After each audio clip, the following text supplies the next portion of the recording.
Good morning, I'm Marcy E. and it's Monday, April 18th. And I'm Beverly Thompson. The crisis in Attawapiskat continues as 5 more children attempted suicide over the weekend. A state of emergency has been in effect in the community of 2000 near James Bay for a little over a week now. The MP for the region, Charlie Angus, is visiting his constituents there today, along with Canada's Minister of Indigenous Northern Affairs. He joins us now on the phone from Timmins. Charlie Angus, thanks so much for your time. Well, thank you so much for your interest.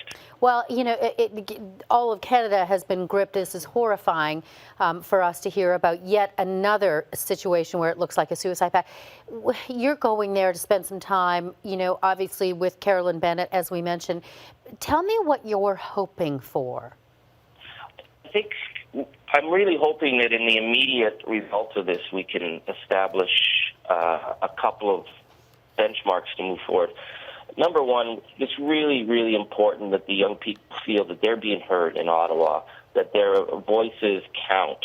I'm really looking forward to us meeting with them and finding a way that we can actually engage the young people of Attawapiskat in the larger Treaty 9 area where we've had so much crisis over the last winter to get clear input from them on how they see change happening.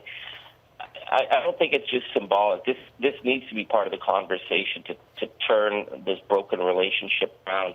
But secondly, coming out of this is the question that we hear again and again in the communities is the Band-Aid solutions don't help. In fact, they sometimes just add to the ongoing level of crisis. What are we going to do 30 days from now when the emergency teams leave, when the media attention leaves?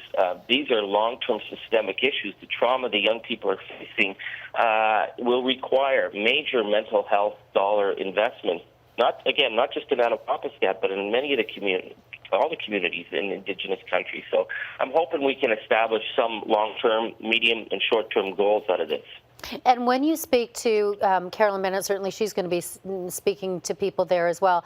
The federal government has promised more money, did promise in the budget, re-announced it last week. But what about how quickly you would like to see this happen? As you say, you know, the short-term solutions are things like mental health care workers that have been sent to the area. But how does that translate then into making sure there's a permanent solution? How quickly might that happen, or what is your hope for having that happen? Well, in terms of making it happen quickly, it really does come down to the political will of the government to say this cannot stand any longer. We have to take action. In the budget, there's $8-some billion that's allocated over the number of coming years, but there's nothing for health services where we've been in crisis for many years, and there's nothing for mental health. And so what does that look like? It looks like we have all across the country a maximum of about 10 mental health wellness teams to work with Indigenous communities. They get maybe maximum to coverage area of about 10% of the communities. We need about 80 or 90 to be able to work regularly with the communities, work regularly with the young people. So that kind of ramping up of a response, it's doable, but it really is going to take a willingness from the Prime Minister to say we're hearing from this crisis, we're hearing from the young people, and we are going to start to put those resources on the ground. Let me ask you about that, because you're saying you're hearing from the young people. You know, what can you do there when you head there today in terms of meeting with some of these kids? The youth at Attawapiskat have created a special council so that their voices can be heard. I know some of the young people on that council. There's extraordinary potential and talent and leadership in the community.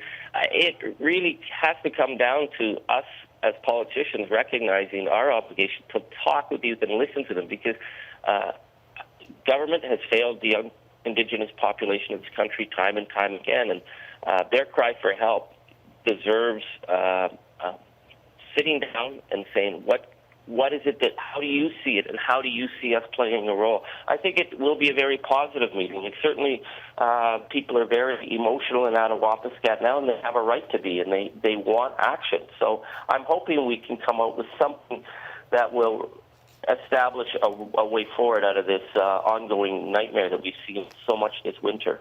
Charlie Angus, thank you very much for your time. We'll keep in touch with you over the course of your visit. Okay, thank you so much.